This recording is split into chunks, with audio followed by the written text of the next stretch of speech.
Assalamualaikum warahmatullahi wabarakatuh. Nama saya Rizka Utamariana dari kelas 11 IPS 4. Di sini saya akan mempresentasikan materi makna persatuan dan kesatuan bangsa. Yang pertama, di sini ada konsep persatuan dan kesatuan bangsa. Persatuan berasal dari kata utuh atau tidak terpecah-pecah. Persatuan mengandung makna bersatunya bermacam corak yang beraneka ragam menjadi satu kebulatan utuh dan serasi.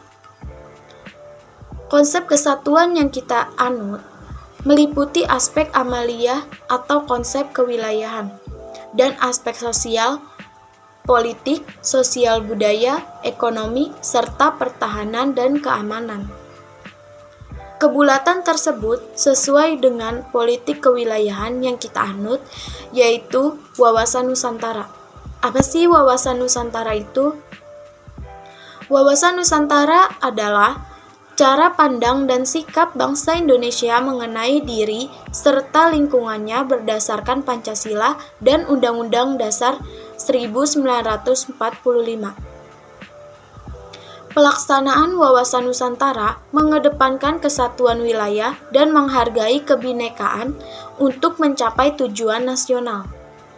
Perwujudan konsep kesatuan dalam aspek alamiah dan aspek sosial. Perwujudan konsep kesatuan dalam aspek alamiah sesuai dengan konsep wawasan Nusantara. Perwujudan konsep kesatuan dalam aspek sosial meliputi politik, ekonomi, sosial budaya, serta pertahanan dan keamanan. Perwujudan Kepulauan Nusantara sebagai satu kesatuan politik, yaitu seluruh wilayah Indonesia dengan segala isi dan kesatuannya merupakan satu kesatuan wilayah, wadah, ruang hidup, serta menjadi modal dan memiliki bersama bangsa Indonesia.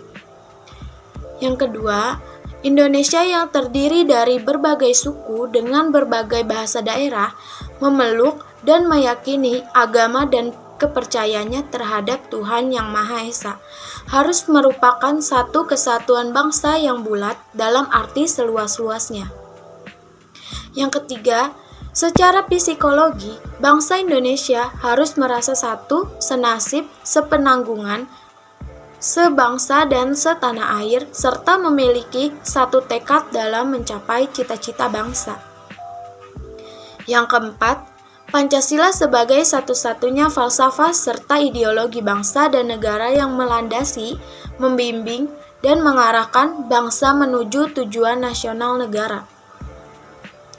Yang kelima, kehidupan politik di seluruh wilayah Nusantara merupakan satu kesatuan politik yang diselenggarakan berdasarkan Pancasila dan Undang-Undang Dasar Negara Republik Indonesia tahun 1945. Yang keenam, seluruh kepulauan Nusantara merupakan kesatuan hukum yang berarti hanya ada satu hukum, yaitu hukum nasional. Yang ketujuh, bangsa Indonesia hidup berdampingan dengan bangsa lain, ikut menciptakan ketertiban dunia berdasarkan kemerdekaan, perdamaian abadi, dan keadilan sosial melalui politik luar negeri bebas aktif serta diabadikan untuk kepentingan nasional. Perwujudan Kepulauan Nusantara sebagai satu kesatuan ekonomi. Yang pertama yaitu kekayaan wilayah Nusantara adalah modal dan milik bersama bangsa.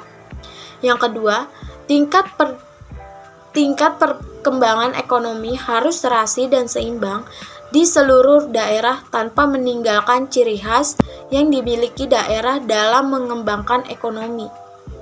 Yang ketiga atau yang terakhir, kehidupan perekonomian di seluruh wilayah Nusantara merupakan satu kesatuan ekonomi yang diselenggarakan sebagai usaha bersama berdasarkan asas kekeluargaan dan ditunjukkan sebagai kemakmuran rakyat. Perwujudan Kepulauan Nusantara sebagai satu kesatuan sosial budaya. Yang pertama yaitu, masyarakat Indonesia adalah satu. Pri kehidupan, bangsa harus merupakan kehidupan yang serasi dengan tingkat kemajuan masyarakat yang sama, merata, dan seimbang, serta keselarasan kehidupan yang sesuai kemajuan bangsa. Yang kedua yaitu, budaya Indonesia pada hakikatnya adalah satu. Ragam budaya yang ada menggambarkan kekayaan budaya dan landasan pengembangan budaya bangsa seluruhnya, yang hasil-hasilnya dapat dinikmati oleh seluruh bangsa Indonesia. Perwujudan Kepulauan Nusantara sebagai satu kesatuan pertahanan keamanan. Yang pertama, ancaman terhadap satu daerah pada hakikatnya merupakan ancaman bagi seluruh bangsa dan negara. Yang terakhir, yaitu tiap-tiap warga negara mempunyai hak dan kewajiban yang sama di dalam pembelaan negara. Sekian presentasi dari saya. Wassalamualaikum warahmatullahi wabarakatuh.